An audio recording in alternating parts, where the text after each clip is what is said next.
Bayangkan hidup di Bali yang indah, di mana seorang Brahmana perkasa bernama Siddhimantra mendapatkan hadiah dari para dewa, kekayaan melimpah dan istri yang cantik. Namun, apa jadinya ketika putra mereka, Manik Angkeran, tenggelam dalam kebiasaan berjudi hingga berani mencuri dari naga penjaga harta karun di Gunung Agung?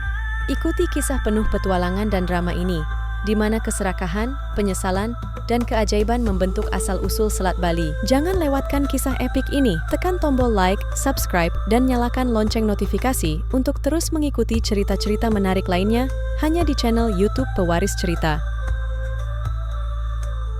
Pada suatu hari di Bali, hiduplah seorang Brahmana yang perkasa bernama Siddhimantra.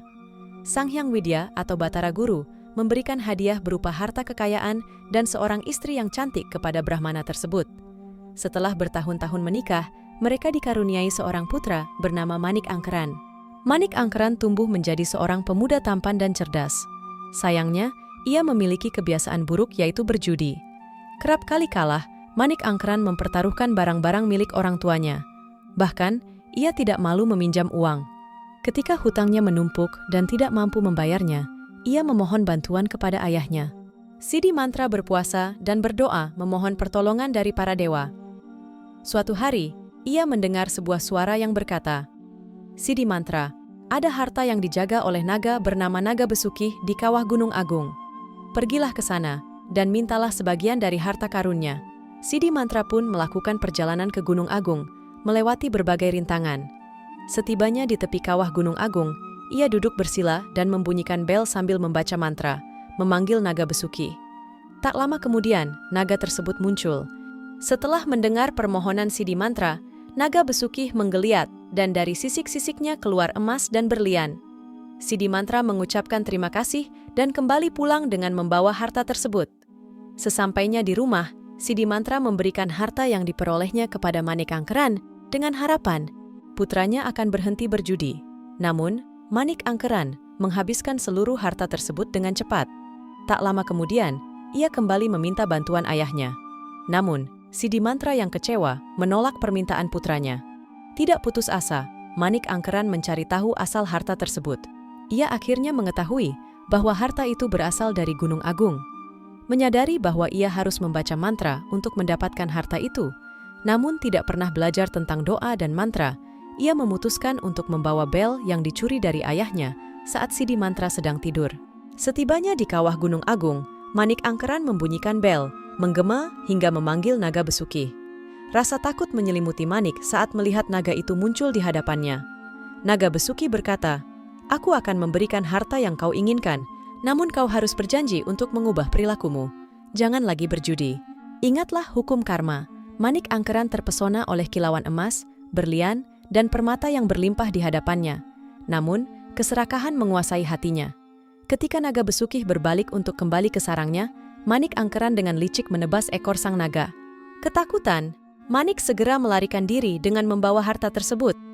Sayangnya, ia tidak menyadari bahwa Naga Besukih adalah makhluk yang sangat kuat. Sang naga menjilat tanah di mana Manik berdiri, dan seketika itu juga, Manik terbakar menjadi abu. Siddhimantra yang mendengar kabar kematian putranya merasa sangat terpukul. Dengan penuh kesedihan, ia mencari Naga Besukih dan memohon agar putranya dihidupkan kembali. Naga Besukih bersedia mengabulkan permintaan Siddhimantra, asalkan Siddhimantra mampu mengembalikan ekornya seperti semula. Dengan kekuatan yang dimilikinya, Siddhimantra berhasil menyembuhkan ekor sang naga. Manik Angkeran dihidupkan kembali oleh Naga Besukih dan segera meminta maaf atas tindakannya. Ia berjanji tidak akan mengulangi kesalahan yang sama. Meskipun mengetahui putranya telah bertobat, Siddhimantra merasa tidak bisa hidup bersama Manik lagi. "Kamu harus memulai hidup baru," kata Siddhimantra.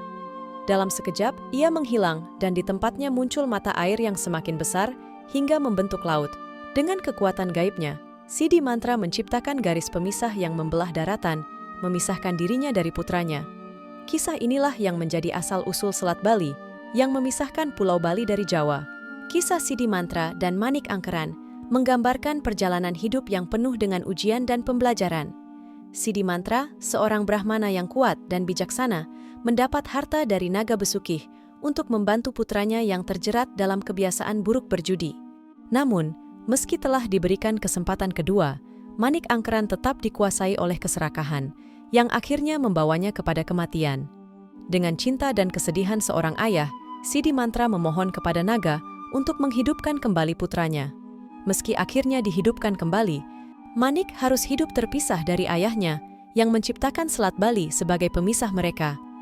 Kisah ini mengajarkan bahwa setiap tindakan memiliki konsekuensi, dan kebiasaan berjudi serta keserakahan dapat membawa dampak buruk tidak hanya pada diri sendiri, tetapi juga pada keluarga. Manik Angkeran menyadari kesalahannya dan bertobat, menunjukkan bahwa pertobatan dan permintaan maaf adalah langkah penting dalam memperbaiki diri dan hubungan dengan orang lain. Sidimantra menunjukkan kesabaran dan ketabahan dalam menghadapi masalah yang ditimbulkan oleh putranya, mencari solusi dengan bijaksana melalui doa dan pertolongan dewa. Keajaiban dan kekuatan doa juga ditekankan dalam kisah ini, dengan bantuan dari naga besuki yang bersedia membantu Sidimantra. Selain itu, kebijaksanaan Sidimantra dalam memutuskan untuk memisahkan diri dari putranya setelah melihat pertobatannya menunjukkan pentingnya memberikan kesempatan kedua, namun dengan batasan yang jelas. Naga besuki juga mengingatkan tentang hukum karma yang mengajarkan bahwa setiap perbuatan, baik atau buruk, akan kembali kepada pelakunya. Melalui kisah ini, kita diingatkan tentang pentingnya nilai moral, pertobatan, dan konsekuensi dari setiap tindakan dalam kehidupan kita.